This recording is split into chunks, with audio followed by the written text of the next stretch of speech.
मेरे पुत्र मेरी आज्ञा को मान और अपनी माता की शिक्षा को ना तज। इनको हृदय में गांठ बांधे रख और अपने गले का हार बना। वह चलते समय तेरी अगुवाई, सोते समय तेरी रक्षा और जागते समय तुझसे बातें करेगी।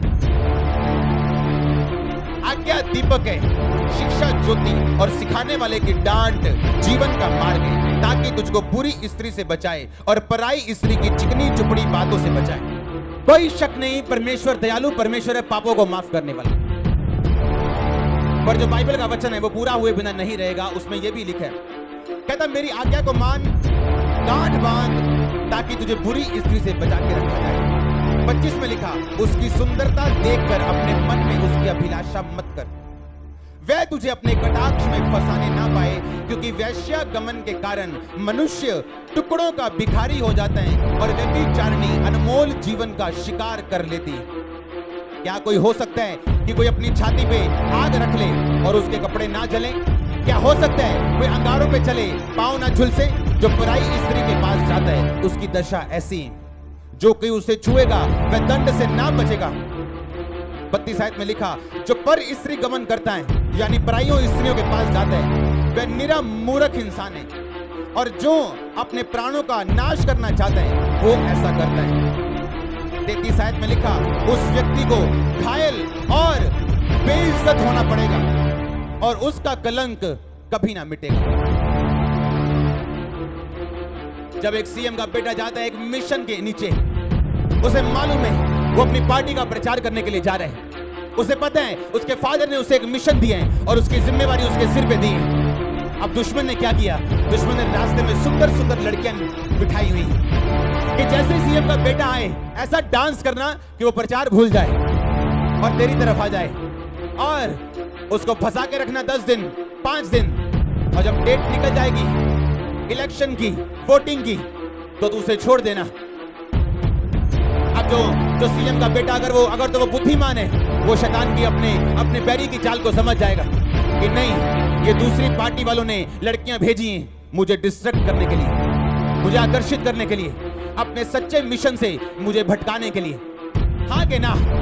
और अगर मैं इस बात को ना समझा तो मैं मारा जाऊंगा। ऐसे ही यीशु मसीह ने आपको भेजा है अपनी जीसस पार्टी का प्रचार करने के लिए, और इसीलिए शैतान पार्टी ने सामने लड़कियां रखी, उसने डिस्ट्रैक्शन रखी आकर्षित करने के लिए, आपको सुंदरता आपके सामने खड़ी और आपको आकर्षित करने के लिए, ताकि आप अपने फादर की पार्टी का प्रचार ना करके उस लड़की के साथ चले जाएं।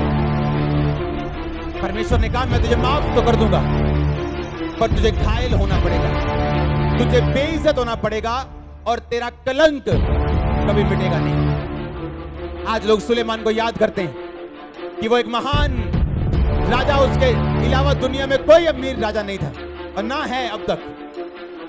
जितना उसके पास सोना था आज देशों के पास नहीं। एक देश ऐसा कोई नहीं जिसके पास सुलेमान के बराबर सोना। लेकिन आज लोग उसे एक ऐसे व्यक्ति के रूप में भी याद करते हैं जिसने अपनी जिंदगी के अंतिम समय में व्यभिचार किया था। दाऊद ने जब व्यभिचार किया उसे अपमानित होना पड़ा, चाहे वो परमेश्वर का सच्चा दास था, उसे लज्जित होना पड़ा, और शिमी ने आके उसे श्राप दिए। दाऊद कहता है इसको मत मारो जो मुझे श्राप दे रहे हैं, क्योंकि जो बेइज्जती मेरी हो रही ये यहोवा की ओर से हो रही है। अब इसे मत छुओ, कर लेने जो करना है, क्योंकि मैं जानता हूं कोई मेरे खिलाफ नहीं आ सकता जब तक मैं अपने खिलाफ न चलूं। तो हालेलुया। आंखों की अभिलाषा, परमेश्वर ने कहा, मन की अभिलाषा, वचन कहते हैं उसकी सुंदरता देख के अपने मन में अभिलाषा ना कर, वो तुझे अपने कटाक्ष में फंसाने ना पाए, क्योंकि पर स्त्री गमन के कारण और वैश्या गमन के कारण मनुष्य टुकड़ों का भिखारी हो जाता है। अगर कलीसिया इस बात को समझ जाए कि मैं राजाओं के राजा की संतान हूं, जीसस पार्टी का प्रचार करने के लिए दुनिया में आया हूं, तो शैतान पार्टी दूसरी और लड़कियों को जो शराब को डिस्ट्रैक्शन को बना के खड़ी है, मुझे उनकी ओर ध्यान नहीं देना है, ताकि मेरी पार्टी जीत जाए, क्योंकि ये पार्टी की जीत मेरे ऊपर निर्भर करती है। अगर मैं नहीं बताऊंगा तो कोई जान नहीं पाएगा। हालेलुया। एक मां जो आज व्यभिचार में और पति के साथ कभी नहीं बनी। उसकी लड़की जब चर्च में आती, सब समझती कि ये हमारे घर में एक श्राप है कि मेरी माँ मेरे बाप के साथ कभी नहीं बनी। क्यों? क्योंकि मेरी माँ में व्यभिचार की आत्मा है। लड़की भी जानती, बाप को भी पता है, बहनों को भी पता है, भाइयों को भी पता है और रिश्तेदारों को भी पता है। अब वो लड़की इस बात को समझे, अगर ये श्राप मैं तोड़ना चाहती हूं तो मुझे पवित्रताई में रहना पड़ेगा। पर वो भी लड़कों के साथ सो रही और बाद में बोल रही, मेरी जिंदगी में ये प्रॉब्लम क्यों आई, ये क्यों आई, ऐसा क्यों हुआ, ऐसा क्यों हुआ। अब उसके बाप को पता चल गया कि ये लड़की भी ऐसी जैसी इसकी मां है। पर ये चर्च जाती, क्या वो बाप कभी बचेगा, कभी सेव होगा? बताओ। क्योंकि उस लड़की ने अपनी जीसस पार्टी का प्रचार नहीं किया और डिस्ट्रैक्ट हो गई।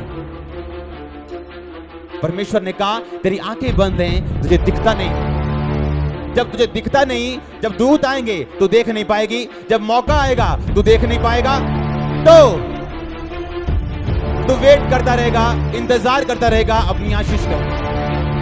पर जब आईज ओपन होंगी तो देख पाएगा कि ये वेरी की चाल है, मैंने फंसना नहीं। हालेलुया। डिवाइन विजडम काम करती है, डिवाइन ईश्वरीय। जब आप पवित्रताई में चलना शुरू करते हैं, आप अलग काम करते हैं, जो दुनिया नहीं सोच सकती आप सोचते हैं।